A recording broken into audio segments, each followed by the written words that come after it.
KPBS On Demand is supported by UC San Diego's Art Power, presenting cellist Joshua Roman, performing from his album Immunity, alongside music by J.S. Bach and more, Sunday, June 22nd at UC San Diego's Epstein Family Amphitheater. Reserve your tickets at artpower.ucsd.edu. This week on Roundtable, San Diego's changing climate. We'll hear about some of the consequences already happening in our desert. Balancing our climate goals with local jobs. How do we make sure those who make a living in the fossil fuel industry don't get left behind here? And an update on some of the questionable spending uncovered at one of our biggest government agencies. I'm Matt Hoffman, and this is KPBS Roundtable.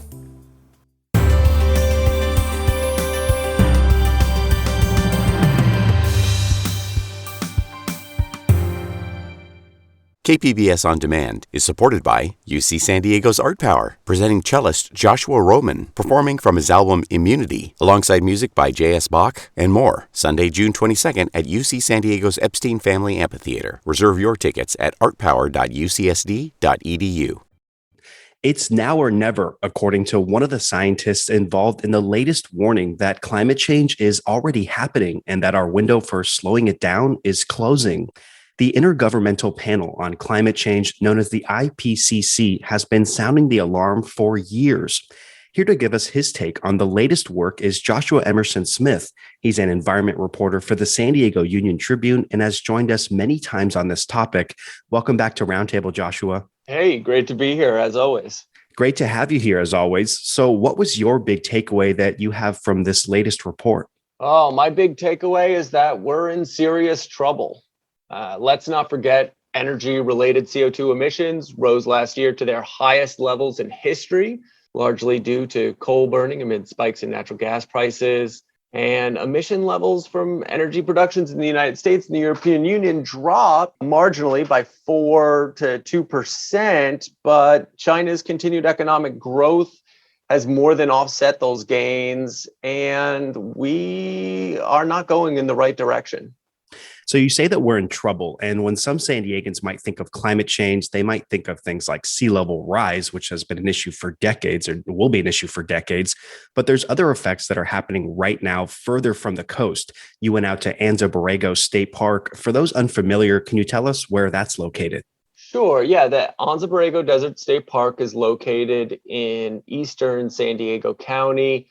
It's the largest state park in California, the second largest in the continental United States. It stretches from the region's central mountain ranges to close to the Salton Sea. And that's out there by Borrego Springs. Why did you want to go out there for this story? Well, honestly, because I love this place. I mean, it really is gorgeous. For me, there's nothing like walking among moonlit cholla cactus and ocotillos and listening to the coyotes howl in the distance. And I was worried. I've been reading about how climate change and drought has been impacting Joshua Tree National Park, and I wanted to know how our desert region was doing. There's a very cool visual element in your story that you did. How is that work important, and who did that for that story? Right. So I worked with a photographer named Ana Ramirez at the Union Tribune. She's extremely talented photographer and videographer, and we put together a really nice video that goes along with the piece. I think it's important that people can really see and feel what the desert looks like now, because it's only going to continue to change, and we wanted to document that to the fullest extent possible. People may think because the desert has a harsh climate that it must be resilient, but you actually found a very sensitive ecosystem there, right? Yeah, the desert isn't impervious to climate change, as some researchers had previously hoped. Animals and plants are precariously balanced in this arid region. They're kind of just eking out an existence on limited sustenance and moisture. There's also a variety of vegetation out there, and there used to be much more of it. What did UC Irvine figure out when it comes to the plants animals need to survive there? The study found that the Colorado Desert, which includes the park, but stretches all the way up to Joshua Tree, this area, the Colorado Desert, has lost nearly 40% of its vegetation cover since the mid-1980s. And that's due to drought and rising summer temperatures, particularly in the low-lying desert areas. Park officials, as well as residents, are quick to point out that the eastern side of Anza-Borrego has been fast drying out for the last 2 decades, and that everything from creosote to mesquite and ocotillo is suffering. Union Tribune reporter Joshua Emerson Smith is our guest here on Roundtable. And Joshua, part of the Anza-Borrego has a system of rainwater collectors. They've helped animals get through some very dry years out there, but now those are empty. What's the debate over whether they should be refilled by helicopter? Right. Well, I should say that they're not all empty, but some have been going dry. In 2020, several sheep were found dead near an empty, what they call these guzzlers, these rainwater capture systems that then feed everything from bighorn sheep to deer, mountain lions, you name it. Last year, sheep advocates worked with the U.S. Marines to helicopter in water to one of the collectors located on Whale Peak. Some folks at the park, they see these efforts as a lost cause, largely because of the likelihood that climate change will continue to exacerbate drought conditions. But others feel that it's humanity's responsibility to help maintain the regional sheep population. And the guzzlers have worked since they were installed in the 70s and 80s. The population of bighorn sheep, it dropped to less than 300 adults in the mid-90s, but has since rebounded to somewhere around 800 or 900 sheep based on the most recent counts. And do you think that this is an example of how smaller communities are having to make, tougher choices with limited resources as we collectively confront this issue of climate change? Yeah, because it costs something to go and do this. It's unclear exactly how much it would cost to do this on a regular basis. Could we get the Marines to do this annually? That is unknown to me, but there's definitely a trade-off here, right? And we have to decide how we want to use our resources. Do we think that this is a good use of the types of funding that we have?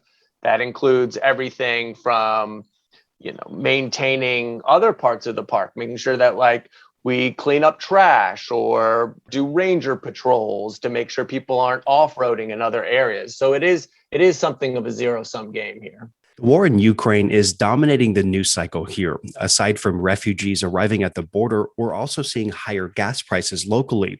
And that's led us to a broader discussion on reducing our need or our dependence for oil. At the same time, President Biden is trying to flood the market with enough supply to lower costs. How do you see these two issues, geopolitics and climate change, as, maybe interconnected? Oh, yeah, it's definitely interconnected. Geopolitical and domestic instability can easily undermine our long-term efforts to curb warming.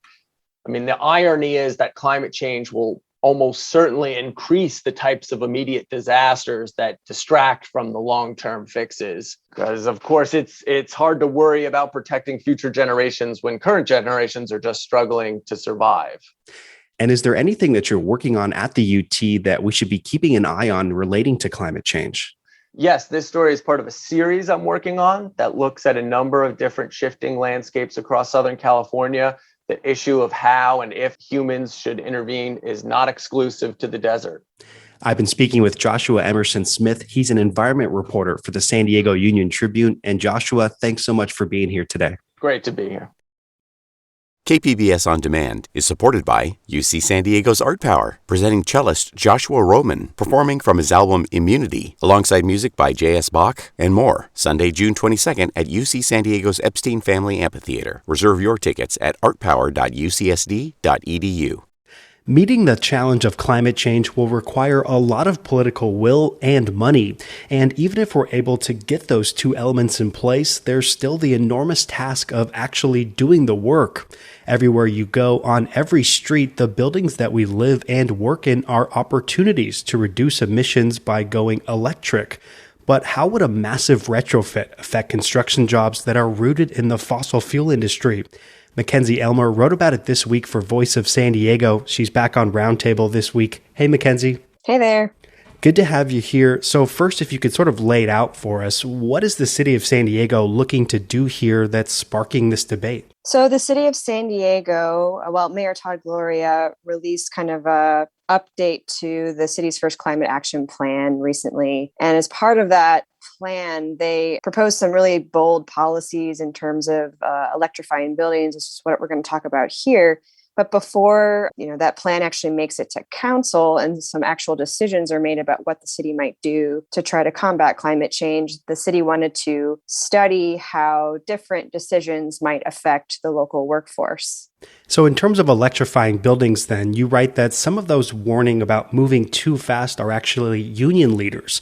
Which unions are we talking about here, and what's their primary concern? For this particular study, we're talking about unions that represent workers in industries with natural gas industries, like pipe fitting and steam fitting, those that work as natural gas plant operators, those who also dig trenches to lay the natural gas pipe. And one of the largest sectors of those workers are those who actually fix and maintain the pipeline infrastructure for natural gas that we already have in place. And they're concerned that if cities like San Diego start to pass policies that favor electricity in buildings over natural gas, then policies like that are going to force less jobs in those natural gas industries versus the jobs in electricity, for instance. So we're seeing some pushback here from some of the unions. I'm curious if you think that this magnifies the trade-offs and some of the tough decisions that we'll have to collectively make between, worrying about our current livelihoods and ways of life versus investing in future generations. Do you think that that's some of the rub here?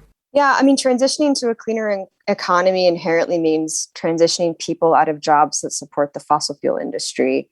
It's called a just transition in some labor union spaces, and it's a topic that's also on sort of the global stage in terms of climate change. And, union labor has a lot of power in California politically and elsewhere. And so that's why I wanted to focus on natural gas work as a political force, as elected leaders are on the cusp of making these decisions to decarbonize San Diego. And climate change is all about making hard decisions now that future generations will benefit from long after we're dead. But it's proven to be difficult for politicians that operate on an election cycle of only a few years to act that way.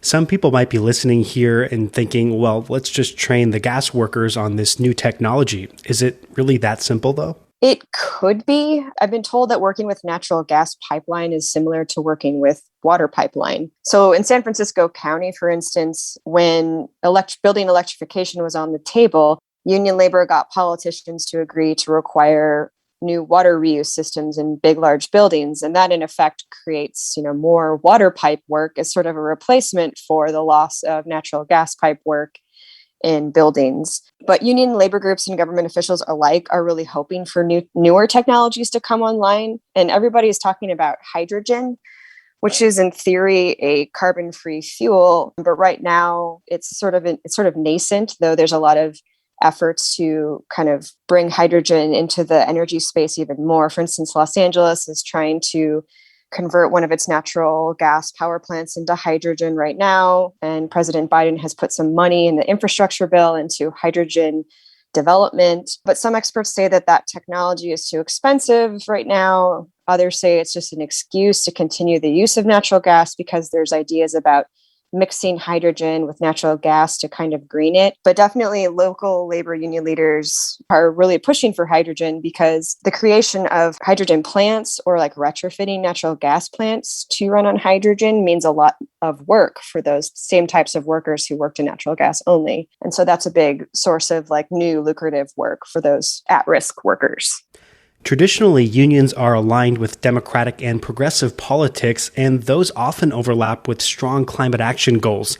Yet in this case, they want to pump the brakes on this a bit. I'm curious if you think that this is an example of how challenging this issue can be once, paychecks are actually on the line. At least publicly, local unions representing natural gas workers seem to have accepted that building electrification is coming. The California Energy Commission has already started to build new rules requiring electrification for single-family homes, for instance. So the writing is sort of on the wall. But, the amount of time any one city or county can prolong natural gas use puts off the time when those jobs would be threatened, right? So it'll just be interesting to see which electrification policy the big city of San Diego decides to pursue right off the bat. I'm talking with Voice of San Diego's environment reporter, Mackenzie Elmer. And Mackenzie, let's talk more about the science here. Can you explain to us, how eliminating gas as a power source for buildings may actually help our climate goals? Like, is it a significant amount we're talking about here? So according to the city's greenhouse gas inventory, which is what cities do before they make a climate action plan to just sort of establish where are all these planet warming emissions coming from, natural gas from buildings was about 20% of our emissions here as a city. Natural gas right now powers, boilers or water heaters in buildings, as well as the flames on your stovetop. And so the gas is actually mostly methane, but when it runs through the pipelines, but when it burns and is used as a fuel, it turns into carbon dioxide, which is the main culprit of global warming. Too much carbon dioxide in the atmosphere from humans burning fossil fuels traps too much of the sun's radiation close to the earth and therefore heats up the planet. Theoretically, if buildings stop using natural gas and just electricity, and then the city or the region greens the electric grid to run on 100% renewable energy, then we'll all be living clean theoretically. So that's kind of the hope and the hype. So where are we at with the timeline in all of this? Like, is some of the transition work already happening, or does there still need to be some buy-in and political will down the road? Some cities in San Diego have already started building electrification policies, like Encinitas, which recently required all new buildings run all electric. So that's like that new construction rule we just talked about. I've heard the city of San Diego plans to take Mayor Todd Gloria's sort of retrofitted climate action plan, which includes these policy choices, to its first council step, I think early in the summer. So we'll just kind of have to wait and see. But again, the state, as I mentioned before, already sort of moving forward on some electrification policies, which then kind of helps encourage cities to do the same. I've been speaking with Voice of San Diego's environment reporter, Mackenzie Elmer. And Mackenzie, thanks so much for joining us today. Thank you.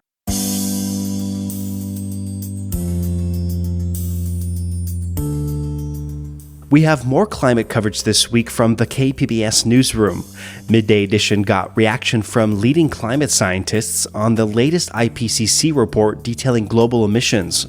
You can stream that on the KPBS Midday Edition podcast. We also have Andrew Bowen's report on the pushback to a new bike lane in Mira Mesa.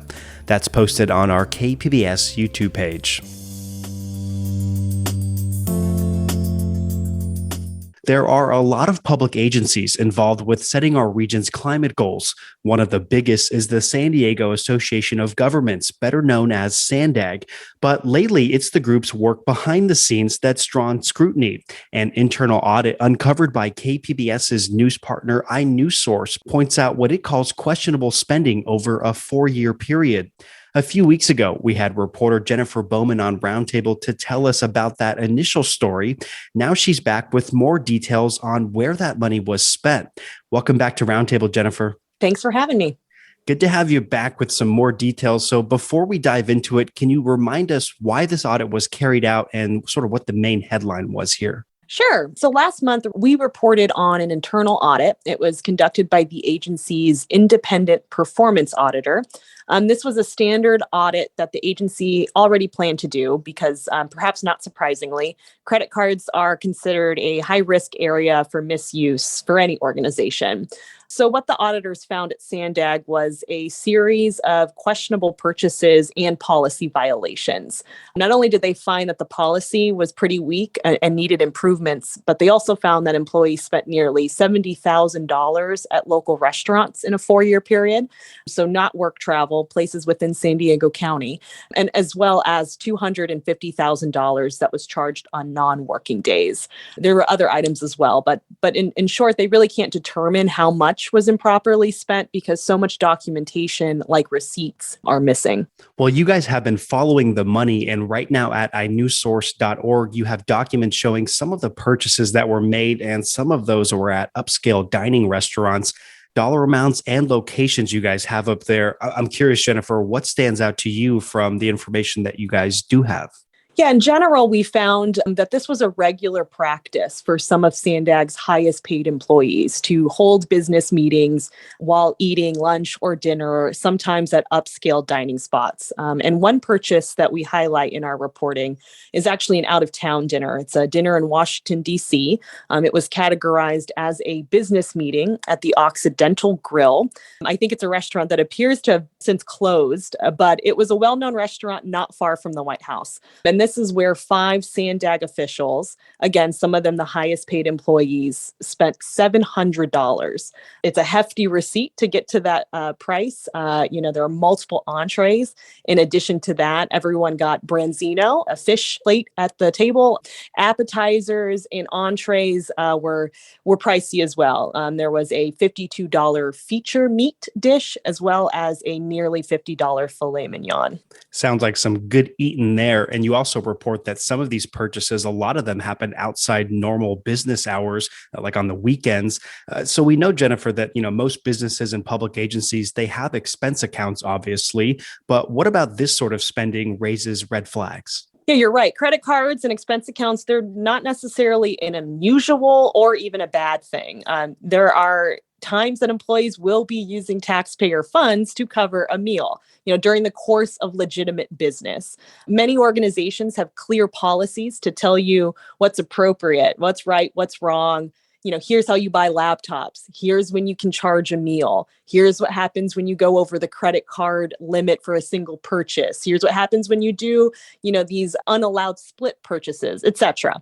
Despite having nearly 400 employees, SANDAG doesn't have these policies. Some of these are really big tabs, and we didn't have a lot of information the last time we talked to you. What more information do we have? Like, do we know who was involved, or if this was groups that were doing this spending? Yeah, often it's multiple people dining together. And from what records we can see, it's mostly staff meeting together at these restaurants. But often we're also seeing officials meeting with other government figures, so employees or officials from local municipalities, even elected leaders, as well as consultants and lobbyists. And when you say staff, are we talking about like executive staff, or is there like one big spender here, so to speak? There is. What we see, again, for 400 employees, they had a relatively low number of credit cards, anywhere as many as 20 employees at a time. And often these are administrative assistants who may have these and are charging for, organizational purposes. But there's also, executives. And one of the highest spenders is actually the CEO's Hassan Ikrada. He's one of the agency's most frequent spenders at restaurants. We had to piece together records because we only obtained what was reviewed by auditors. But from what we do have, we do see that he spent over $17,000 at restaurants in just 2 years. So that means it's likely even more, actually, when you consider the 4-year period that auditors set in the review. You also found that there was some spending beyond restaurants. What did you find there? We're going to continue our reporting. We're still expecting to see records, but at the very least, we should expect to see from the agency what happens after it conducts a review of the purchases. So, there were other transactions that were flagged by auditors, mostly in policy violations. For example, if you had an expensive laptop you needed to buy and it was more than the minimum purchase, that was something that was common actually at the beginning of COVID-19 because of the need for remote work. And now what we're seeing from the agency is they're saying they're doing a review to determine if there's any action necessary. So we should be at least hearing from the agency on its own findings. In your story is this sort of breakout portion that explains why all this matters. Can you put that in perspective for us, or tell us in your own words why this is important? Yeah, that's a wonderful thing we have at iNewsSource where, every story we write puts a clear description of why this matters. We make that pretty clear. But in this case, SANDAG is a powerful agency in our region and has its hands in many, many issues, many, many projects. And it's governed by some of the most powerful people in our county. It's $1 billion budget funded by taxpayers. That's no small piggy bank. And as SANDAG plays a key role in so many decisions that impacts our county, our own pockets to other pieces that, determine our quality of life, it's important to know how they're spending our money. You spoke with an expert on government ethics about all this. What was his reaction? It was a strong conclusion. That was Sean McMorris at the government watchdog group known as California Common Cause. He called it a clear abuse of public funds. And he again brings up an important point. Credit cards and expense accounts, they're not necessarily a bad thing, right? There are times that there will be legitimate business. But again, you need guardrails. You need policies that tell you what's right and what's wrong. And as I said, SANDAG doesn't have that. And in turn, that's going to impact public trust. That's something you've seen SANDAG struggle with, not only because of prior scandals, but because of its controversial transportation plans and projects. And when something like this happens, it's going to take a while, he says, to get public trust back. We know that auditors, they have suggested some reforms. Can you tell us what those are, and has SANDAG followed through on, actually implementing any of them yet? Yes. So the auditors have suggested basically an overhaul of the agency's credit card policy. They found it inadequate and really not much teeth. It says that if you violate this policy, there will be consequences, but it doesn't say what those consequences are. So, the new policy they've recommended should include what purchases can be made on credit cards, what documentation is required, and most importantly, what happens when you don't comply with the policy. And SANDAG has taken no issue with the auditor's recommendations, and they're already starting policy changes and additional employee training. One thing that we found this week is that they're actually working on policies that determine specifically rules for meals and hospitality. One thing, however, that auditors did recommend was immediately halting the use of credit cards for local restaurant purchases. It's unclear whether that's happened yet. That's a question we asked SANDAG this week, and we did not get an answer on. Well, we appreciate you keeping us up to date on this story, and we know that you'll be keeping an eye out for more. Jennifer Bowman is an investigative reporter for iNewsSource and independently funded news partner of KPBS. And Jennifer, thanks so much for being here today. Thank you. That's all for this week's edition of KPBS Roundtable, and I'd like to thank our guests, Joshua Emerson Smith from the San Diego Union-Tribune, Mackenzie Elmer from Voice of San Diego, and Jennifer Bowman from iNewsSource. If you missed any part of our show, you can listen anytime on the KPBS Roundtable podcast. I'm Matt Hoffman. Have a great weekend. We'll catch you next week on Roundtable. KPBS On Demand is supported by UC San Diego's Art Power, presenting cellist Joshua Roman, performing from his album Immunity, alongside music by J.S. Bach and more, Sunday, June 22nd at UC San Diego's Epstein Family Amphitheater. Reserve your tickets at artpower.ucsd.edu.